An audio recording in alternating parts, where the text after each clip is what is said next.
The fourth installment of the State Capture Commission report is out, but the question on many South Africans' minds is, will all this hard work be in vain?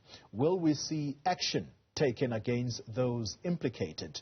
And for more on this, we're joined by the Special Investigating Unit spokesperson, Mr. Kaizer Kganyago. Mr. Kganyago, thank you very much for your time.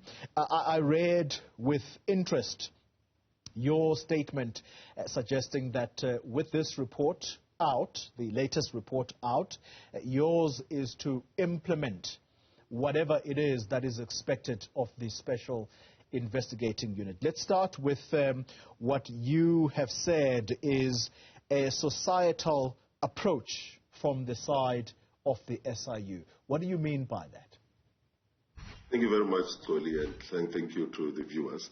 What we meant is that corruption can be fought only when there is a societal approach, in that we want all the sectors to work with us to expose some of these things, because the only way we can deal with these matters is when we have got whistleblowers who are part of the society to come forward and say, this is what we know, and we'll be able to deal with them. And that is why most of the cases that we have dealt with, which are part of this report that we have, the fourth installment, are because of that. And you would know that this fourth installment is very particular about certain investigations which we have done, which is the ESCOM investigation, which is the Alexco investigation, which is the asbestos investigation. All of those were done by the Special Investigating Unit. And when you talk about assets being recovered, the assumption is that you're talking about those that would have enriched themselves with the proceeds of corruption. When you talk asset recovery, therefore, what kind of action might be expected on the side of those who did wrong? Definitely, you would know that one of the outcomes that we have as a Special Investigating Unit is the recovery of money. And because of that, we are able, using the proclamations that we have received, to go to the special tribunal and receive the money. And to take an example of one of the matters that are in this report, it is the asbestos matter. The asbestos matter was investigated by the SIU. We worked closely with the NPA, and then we ultimately, and then the Hawks, and then we ultimately got the people who were involved arrested, and the matters are before the court. But then in this report, there is somewhere where I think the judge is indicating that an opinion has to be, a legal opinion has to be found on how we can recover the money from companies that benefited, like Blackhead Consulting. And we are saying we are a vehicle that can do that, because because we did the investigation, we have got a proclamation on it.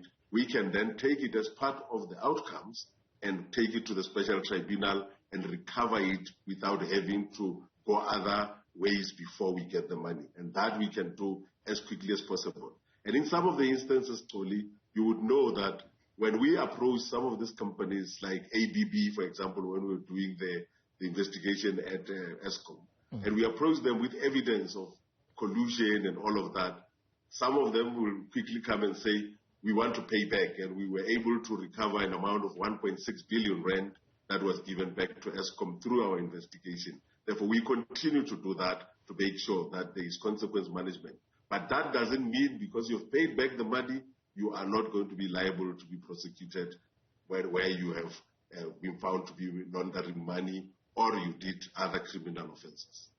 Mr. Kganyago, I appreciate that the entities that do business with the state, albeit corruptly, as per this report, those entities, that's where monies will need to be recovered from. But there are individuals behind companies, the so-called directors. What about civil liability? What about monies that ought to be recovered from those people, because they drive around in flashy cars, they live in expensive houses on the backs of taxpayers' money that was used or taken corruptly?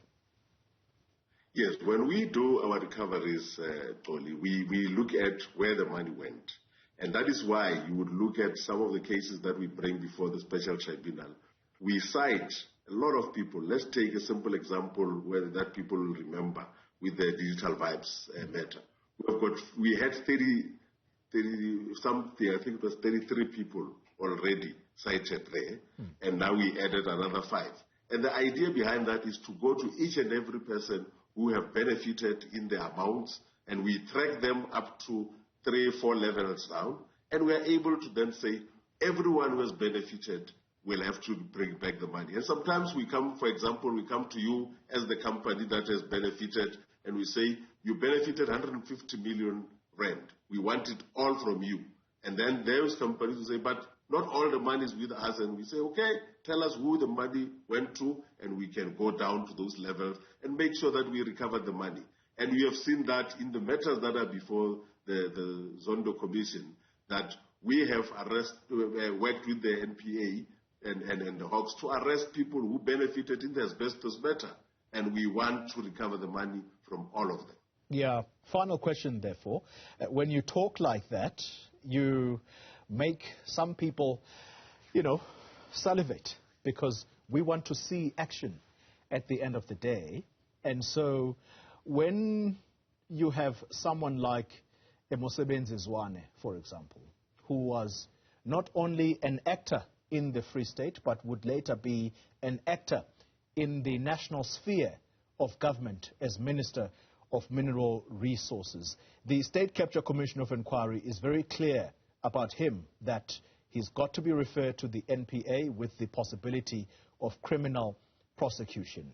He sits in Parliament today as a chair of one of the committees there. And so the assumption is that at some point he will have to either resign from that position or step aside as per his party's rules. Ultimately, what could potentially be recovered from a person like that if it is ultimately found that there were kickbacks that he received on the back of the alleged action that he assisted the Gupta family to enrich itself? Yes, you would understand, Koli, that we can only recover on cases where we have got a proclamation. In cases where there are no proclamation, I think we work as a team where the Hawks will then investigate those matters and then take it further with the NPA. Because in those cases, it's different. We are only allowed in cases where there are proclamation. And in this particular instance, I think it is the asbestos matter. It is the Alex Core, which we have now, we just got the proclamation and we're investigating on that one. And then which is the other issue of I don't even remember the other one. But we can only work on the cases where we've got the proclamation. If he is not in those cases, therefore, some of the sister law enforcement agencies will take it from there. Kaizer Kganyago speaks for the Special Investigating Unit. Thank you very much for putting us in the picture there.